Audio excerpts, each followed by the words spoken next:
ইফতারির আয়োজনটা আমরা প্রতি বছরই করি, এটা আমাদের অনেক পুরাতন দোকান। তো সেই হিসাবে আর জিলাপির আইটেম হচ্ছে আমাদের অনেক আগে থেকে। আগে হচ্ছে আমরা নর্মাল জিলাপি, শাহি জিলাপি, রেশমি জিলাপি এটা করি। আর ইফতারির সময় আসলে হচ্ছে কি যে মানুষ বিভিন্ন ধরনের খাবার খেতে পছন্দ করে, বিভিন্ন আইটেম তৈরি হয় তখন। আর এখন যেহেতু তরমুজের একটা সিজন, এভাবে চিন্তা করলাম যে তরমুজ দিয়ে আমরা কিছু একটা নতুন কোনো একটা আইটেম আনতে পারি কিনা। তো আমাদের যেহেতু মিষ্টির ব্যবসায় মূলত যে এর সাথে আমরা কীভাবে এটাকে মিক্স করতে পারি, তখন মনে হলো যে আসলে তরমুজ দিয়ে আমরা জিলাপিটা তৈরি করতে পারি। আমটা আসলে পরে অ্যাড হয়েছে, প্রথমে হচ্ছে আমাদের তরমুজটা। যে স্বাদটা আসলে তরমুজের যেটা, এটা হচ্ছে মিষ্টি। যেহেতু আমরা এখানে কোনো ন্যাচারালটাই পুরোটা ব্যবহার করছি, কোনো কালার বা কোনো আপনার যে ফ্লেভার থাকে, ফ্লেভার ব্যবহার করতেছি না। এই জন্য ন্যাচারাল যে স্বাদটা আসে, তরমুজ যেহেতু মিষ্টি, এভাবে এটা মিষ্টি হয়। আর আমের যেটা আছে, এটা একটু টক মিষ্টি হয়।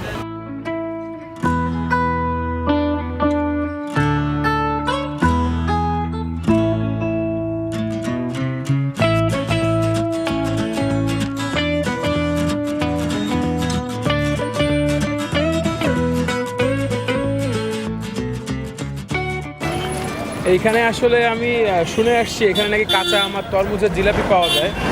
তো এরকম জিলাপি আগে আর কি খুলনাতে শুনি নাই। রাজশাহীতে একবার শুনেছিলাম, তারা আবার হচ্ছে অ্যাডেড কালার ছিল, কিন্তু এখানে কোনো কালার নাই, শুধু হচ্ছে আমের আর কি ভালোভাবে এই জিলাপিটা করা। তো আমার মনে হয়েছে খুলনা শহরের মধ্যে এটা বেস্ট জিলাপি আর কি, অনেক ভালো লাগছে।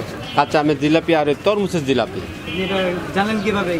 এই প্রথম দেখে আজকে কিনলাম, আজকে খাই, ইফতারি খুলে টেস্ট করে দেখবো কিরকম লাগে। জিলাপির মিষ্টিটা অ্যাকচুয়ালি আমি খুলনা ফুড ব্লগার্সে দেখি। সব ধরনের আসলে জিলাপির মানে আমরা তো অল টাইমই ট্রাই করি, কিন্তু আসলে এখানে কাঁচা আমের যে বিষয়টা, তরমুজের যে বিষয়টা, এটা আসলে একটা স্পেশাল কিছু আমার কাছে মিন করছে। দ্যাটস ওয়াই আমি জাস্ট চলে আসলাম গ্রাব করবার জন্য, নিয়ে নিয়েছি অলরেডি। এখানে মনে করেন শাহি জিলাপি, আপনার আমের যে শাহি জিলাপিটা, তরমুজের শাহি জিলাপি, এমনি আমাদের রেগুলার যেটা জিলাপি হয় বা বাংলা শাহি জিলাপি সবই পাওয়া যায় এখানে আর কি। একটা ফ্লেভার, নতুন একটা আইডিয়া, এটা টেস্ট করার জন্য আসলাম খুলনাতে। না কোনো কিছু নাই, এই ফার্স্ট শুনলাম, আজকেই শুনে আজকেই কিনতে আসলাম।